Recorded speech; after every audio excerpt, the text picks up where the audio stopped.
Good morning. Good morning. Hello. We made it another week.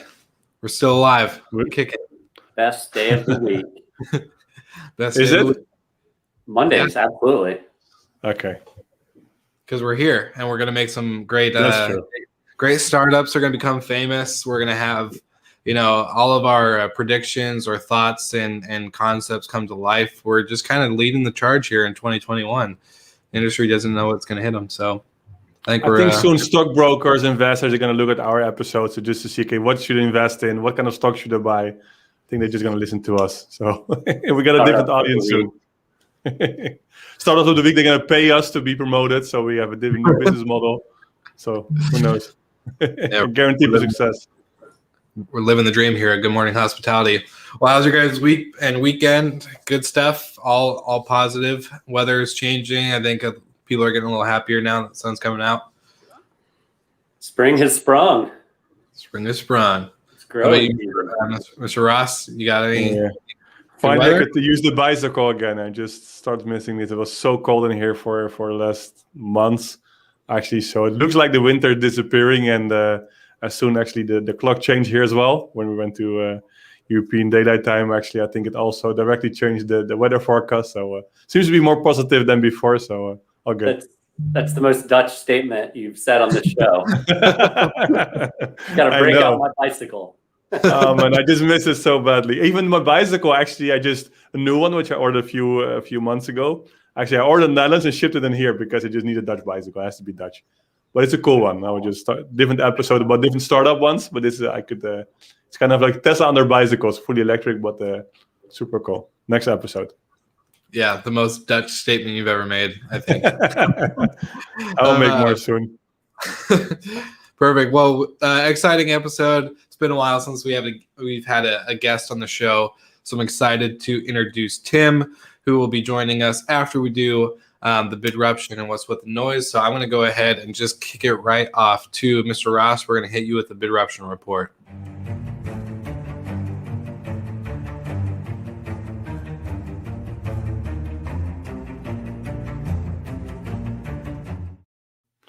Good morning. Yeah, well, actually, we talked about going Dutch, about Dutch brands, companies, everything. Well, this week we also have a Dutch startup of the week. It's called Muse. Muse is a European cloud-based software company, as it describes, or summarized as a PMS, but they're from the Netherlands. But their majority of the people are actually based in Prague, a bit similar as Bidroom, but we are a Dutch company, and the majority of the people are based in Krakow, not so far away from Prague. But they're doing actually extremely well. They're growing a lot. I think a few weeks ago in an article, they're actually kind of a unicorn already. If you're looking at the valuation-wise, they're growing massively. I think the reason actually they're growing so quickly, I think, is the connectivity part. They make it really easy for partners to integrate and to connect with them. I think they have over 400 integrations already done in a pretty short time. I think they're existing for around 5 years old, completely cloud-based.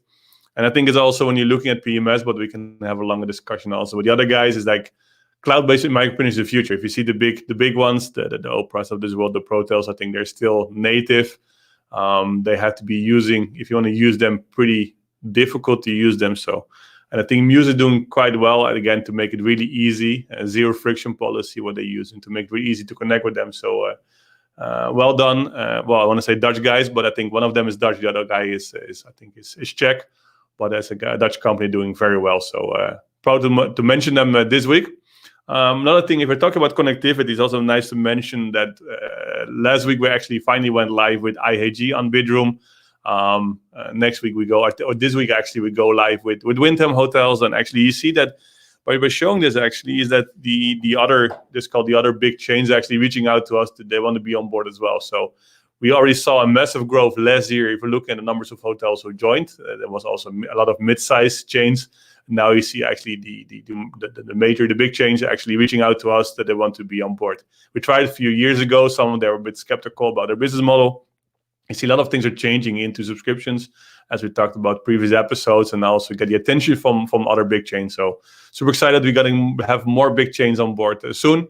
As I mentioned, IHG and Wyndham, they're bookable on Bidroom for now. And let's go to Mr. Golden. And what's up with the noise?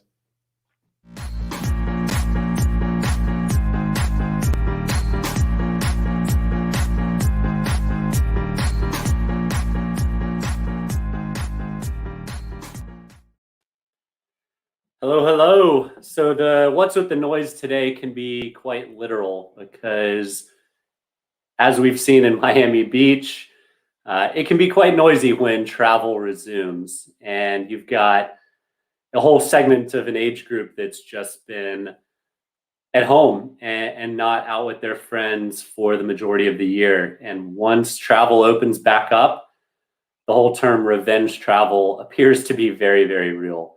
We've predicted it many times on this show, and many different articles have certainly supported that narrative.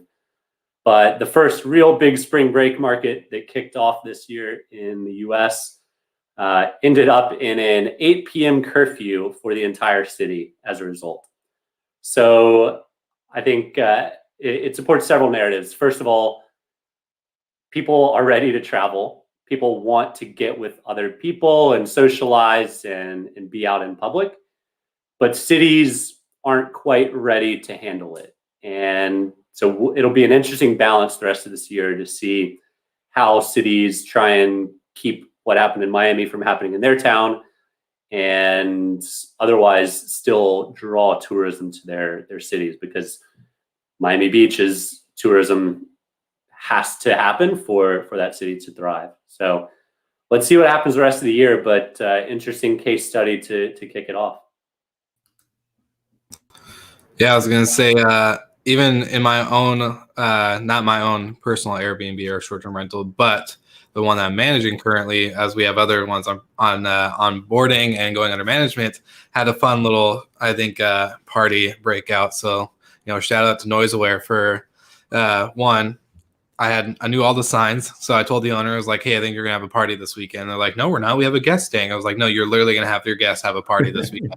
And they're like, no, it won't happen. All the red flags were true, and thankfully, now I have a living testimonial for why I need Noise Aware in all my properties for the owners that were hesitant about noise monitoring or anything like that. So it's good stuff. Even not in Miami. That's the thing. It's not even in Seattle or rural Washington. Yeah, like the smallest little town in Washington. So it's pretty cool. Well, excited to talk about today because we're, as you guys both have mentioned, there's a lot of things changing in the industry. The industry has changed a lot in this last year, especially in 2020 itself.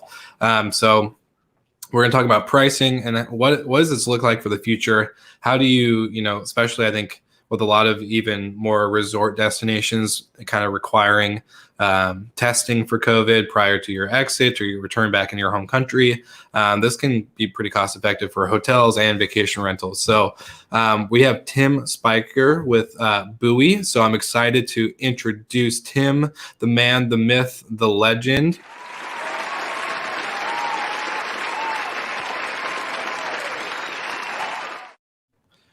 Welcome, Tim. How you doing, my friend? Thanks for being with us on this morning show. It's great to see you again. Nice to see you as well. Where are you coming in from? I'm in Sacramento right now. Sunny California. It is bright and early in the morning, and it's beautiful here. So thanks for asking. Of course. It is the Good Morning Hospitality Show. So hopefully you brought your coffee with you. Absolutely. Super duper. There we go. Super duper. We're all drinking coffee, and then Mr. Ross is drinking usually wine or beer. So, normally, yeah. Vodka shots. Yeah, when you say it's 5 o'clock somewhere, it's usually there. Yeah, usually. No, and here's after 4, so 4:10 in here. So much later. Yeah. So Tim was the head of revenue management for a company called Oasis Collections before the whole acquisition of Vacasa or by Vacasa. And Tim, you went through the whole Hyatt hotel revenue management training courses as well, right? Yes. So your insight's going to be pretty interesting on our broader topic for today, which is how do you price the return of travel? Yeah. What are you seeing broadly speaking right now? Yeah. So let me use. Well, it's different depending on where you are. Like obviously, if you are in somewhere like Big Bear Lake or Mammoth, some leisure destination where you can be socially distanced on your vacation, but it's driving distance, like to a huge city where people have been pent up, like then you're probably doing better than you would be doing like without Corona. Like you're probably loving life. And so for those people, just like keep your rates high, you know, do it and like look for when everything starts to calm down again, but it's going to be a little while. So those people are doing fine. I think that the tougher challenge is in a city like Montreal, which is like my go-to example city right now, because they still have the 14-day quarantine rule in effect. So like a whole bunch of travel comes from the US, and if you cross that border, you got to stay somewhere for 14 days quarantined. So people are finding that business. They're saying, okay, come in, you know, stay with us for the, you know, for these weeks or like whatever you need to. And so when they're like very much still in a Corona mindset, even though, you know, we're like 30, 45 days away from like the normal summer happening. So when I look at the vacation rental prices for Montreal, they're extremely flat because all of the vacation rental managers are still operating in like the Corona mindset. But if you look at the hotels, then you see that like, yes, they are depressed over the next 30 to 45 days, but in mid-May, those rates start rising pretty much like normal. And then we get into the first weekend of June, where there's normally a Grand Prix race. It's one of the biggest demand events of the year. They have their rates, like the hotels have their rates set like as if they're normal. Now, it may be that like the Grand Prix ends up getting canceled and doesn't take place in any shape or form, in which case the hotels are going to drop their rates because like they know that they've got a booking window that's under 5 days. And so like they don't need to have the right rate until the end of May, really. You know? So they keep it depressed over that near-term time horizon. But then it's like cowabunga for the rest of the summer, because when the recovery happens, if you have people like in your rooms who booked at pre-recovery rates, then like that's a huge drag on your RevPAR. So I try to recommend that people get aggressive on the low end in the near term and aggressive on the high end long term, because it protects your assets over the high value dollars or high value dates of the summer, and it also means that like right now with short booking windows and longer lengths of stay, it means that yes, people are going to capture those low value bookings in the term of the booking window. But if they've got a 60 to 90 day stay, they're also going to capture some of those high dates further out in the booking window. So that's how you can hedge for recovery while remain focused on keeping your units occupied in the near term. So like, what do you do in like Miami Beach, right? It's just had its kind of peak season. It's going into summer, which is historically slower. So what would a pricing strategy look like in general? And as a traveler, should I book now? Should I wait until 2 days before I travel? What's the best advice you give to a traveler? Well, I say book right now, but book a place. All the hosts are going to hate it. I'm sorry. This is like the traveler's perspective. Book a place now, but book a place with a flexible cancellation policy. Your plans may change. People in your party, if you plan to go to Miami, people in your party between now and that trip may get COVID, in which case you want to have that cancellation policy. And also, it's like just over a year since Airbnb like forced people into that approach, which I totally get. Like I feel like it's, you know, as we're heading to an uncertain time, like it would have been tricky to force all of those people to hold on to their reservations. But like things haven't just like snapped back. It's not like those really big booking windows and like the super strict cancellation policies. I don't think that those are coming back in the same way. Now, if you're an owner and you're in Miami Beach, I am probably not as concerned about price right now as I am about like operations and like making sure that my place survives right now. So I'd say like you do want to stay in a situation like Miami Beach. You want to keep your rate high, because if people are going to come and party, they have to pay a premium for it, and like they're going to take advantage of you if you drop your rate too low. But like really, you know, demand is crazy in Miami right now. Lots of people are heading down there. The rates are all over the place.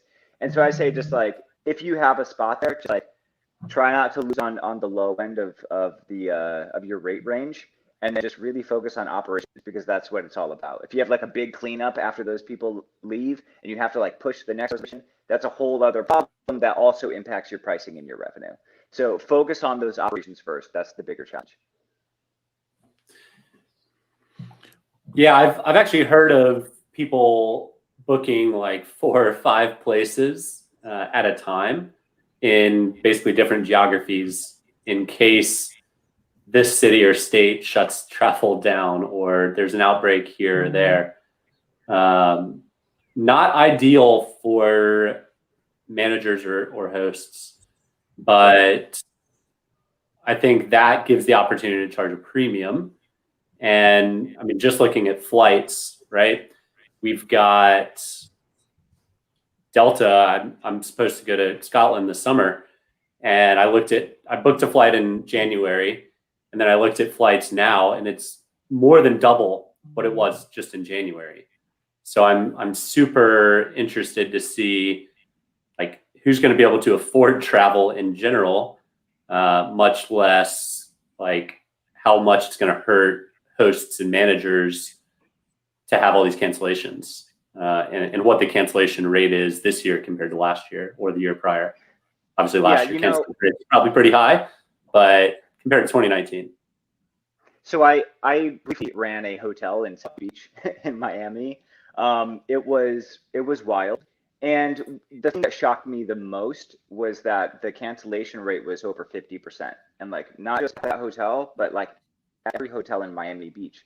And that was in 2018. Because everybody is like shopping around a whole bunch like that. And so when you're a vacation rental host, you're like, oh my God, if I could only be as professional as a hotel. But then you start running a hotel and you're like, oh my God, everybody cancels, like the booking windows are short, the expectations are really high. The arrival times are like super spread out. I got to have somebody physically there all the time. It's like not nearly as fun as you think it's going to be from the outside. But like as these cancellation policies stay in place, it forces your booking window to be a lot shorter, which means you have to be much more nimble with prices.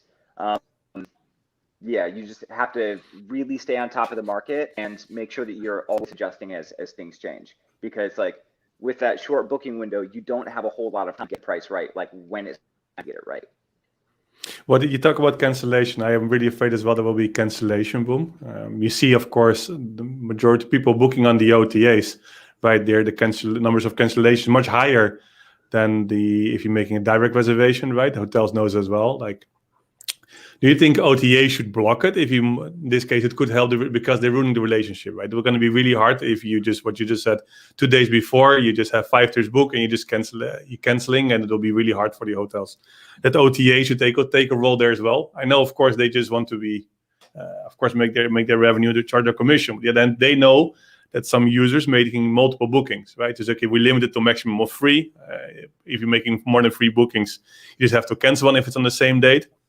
And our hotel is going to push more to book directly because they know as well that the cancellation rate is much lower if you book directly than through an OTA. What do you think, Tim? In terms of direct booking versus the OTAs, I think the OTAs to date have taken the response or like taken the side of the traveler, trying to make that as easy as possible, which I totally understand. If you want to be able to control your own destiny, then absolutely get those direct bookings. You don't pay the commission. You define the relationship. So yes, absolutely get those. And like, yes, they do have a lower cancellation policy or lower cancellation rate.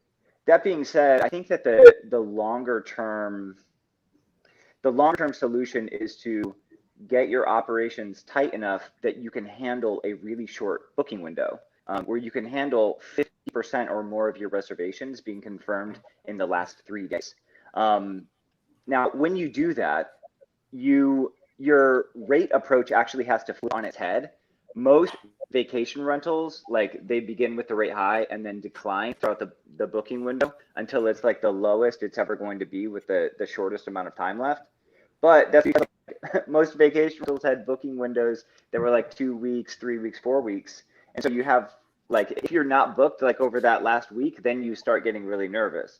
Whereas a hotel, because they have much more, a much better handle on like demand and exactly when people are going to be coming in and when they're going to be booking. They have the confidence to be able to raise their rate at the last minute and punish anybody who waits. So I think that if these two approaches are going to be like unified, the apart hotel of the future that like straddles like these two different segments, then they're going to have to adopt some of the same resilience that a hotel has, where you are confident, yes, people can cancel at the last minute.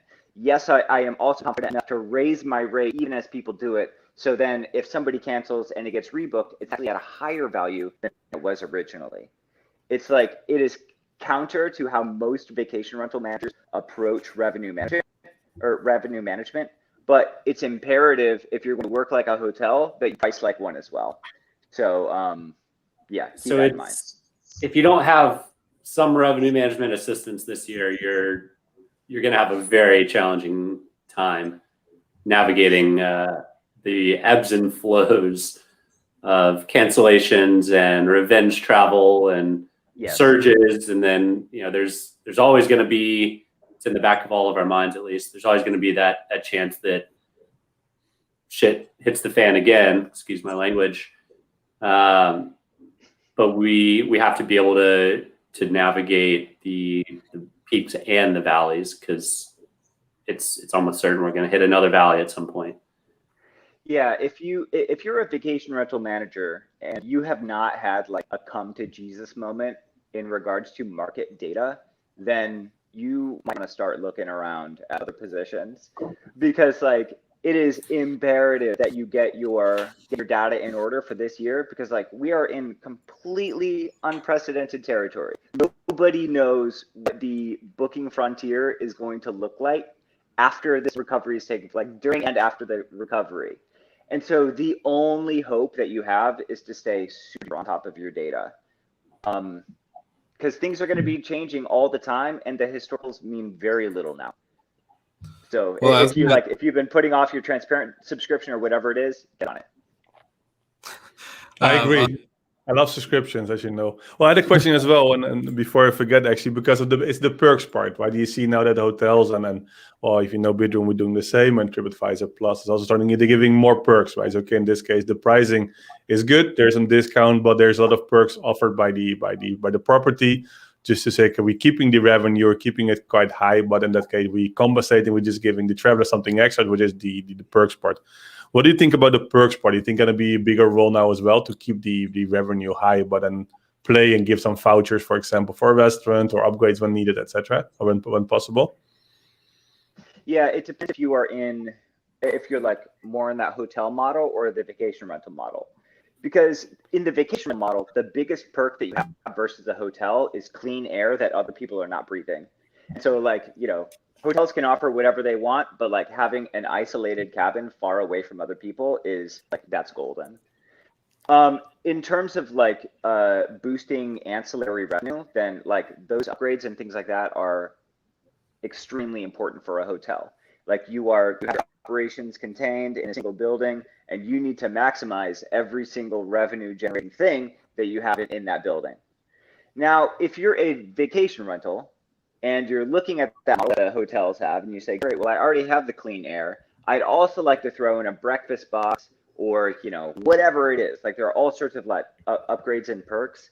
It is, unless you're dealing like with a really high, like a high wealth segment that like, throws a lot of money around, I have not seen those things be super successful as like additional purchases being made by the individual. It's like, it's one thing to be at a hotel, and engage with a really fancy hospitality brand and have them like bring the cart to your room and like, it's like, it's a whole experience. But at a vacation rental, you're going to have some random person like come drop off a box, and it's just not, it's not the same kind of experience.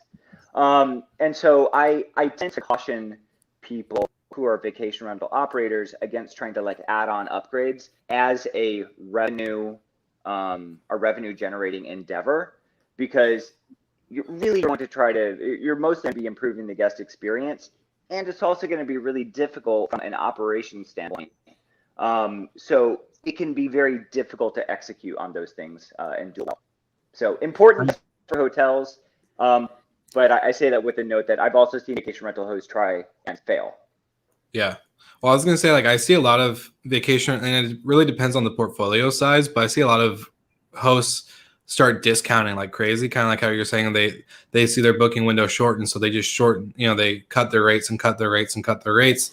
And what we've been focusing on for ourselves is value stacking, so adding on mid-stay cleans, late checkouts, like easy value adds, but they're also revenue add-ons as well that don't add into the operation scale. So like mid-stay clean, like, yeah, that may be involve a little bit more coordination with the cleaning company or your cleaners itself, but it's still an easy revenue booster that if they're there for 3 weeks or 4 weeks, that you are able to at least secure some kind of additional revenue instead of nightly rate. But I think what you're saying, like with the packages and all the other like add-on stuff, that itself, when you have multiple properties that are all doing it and you're pushing those, and people actually start buying it without having, without consciously just going through like your guidebook or your website and be like, yeah, I want this, I want that. Like if you're pushing all of it, then yeah, you're going to make your operations a little bit harder than most, because if it's just there as an option, if the guests felt like it, they would probably purchase it anyways. So Right. I think,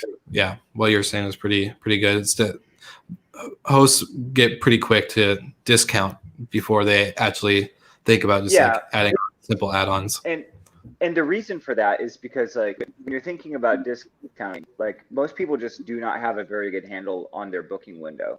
Like for most urban markets in the United States, even prior to COVID, more than half of the reservations were confirmed in the last week. And it was like 70% in the last 10 days. It's like, that's just such a higher volume than people think over the last period of time. Because like you log into whatever your PMS is, and it probably has some aggregated number up at the top that says your average booking window is 21 days. And so you're like, oh, well, average booking, that probably means that 50% of my reservations are confirmed after that date and 50% before. But that's not what they're saying. They're taking an average. They're taking a mean, not a median. And so like all of those 180-day like booking windows, 300-day booking windows, like they're super skewing your numbers. And so there's a huge misconception in the vacation rental industry about the length of booking windows because the PMSs display the mean average booking window instead of the median. It's crazy. All right, Tim, quick question. Yeah. Are more people traveling this year than in 2019? Yes, so slightly more stays have been purchased at this point before the summer than were purchased at the same point before COVID. And I'm taking a timestamp of the first week of March, because obviously like in the last week of March, everything was like totally crazy.